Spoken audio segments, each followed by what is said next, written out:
বাংলাদেশে এসে যেন দম ফেলার জো নেই। বিজ্ঞাপনের কাজে হামজা চৌধুরীর ভীষণ ব্যস্ততা। ঠিক যে সময় হামজা ব্যক্তিগত কাজে ব্যস্ত, দেশের যুব ও ক্রীড়া প্রতিমন্ত্রী আমিনুল হক ব্যস্ত বাংলাদেশ চ্যাম্পিয়নশিপ লিগের ফাইনাল দেখতে।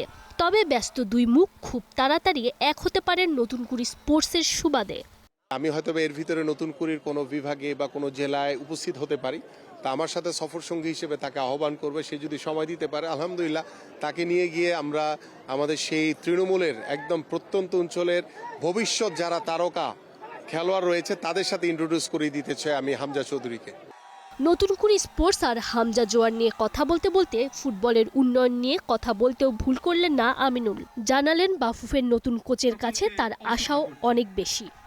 আমাদের যে বাংলাদেশি বংশোদ্ভূত যারা বিভিন্ন দেশের যারা খেলোয়াড় ইতিমধ্যে ন্যাশনাল টিমে যারা রিপ্রেজেন্ট করছে, যারা খেলছে, তাদেরকে ধরে রেখে আমরা আশা করি যে আগামীতে আমাদের যে নতুন কোচ আসতে যাচ্ছে, সো দ্যাট সেই নতুন কোচের আহ্বানে আমি মনে করি যে আমাদের বাংলাদেশ ফুটবল টিম আরও অনেক ভালো কিছু করবে।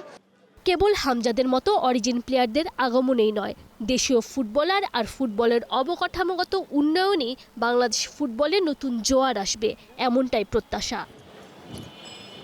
Tanzim Oishi, Star news.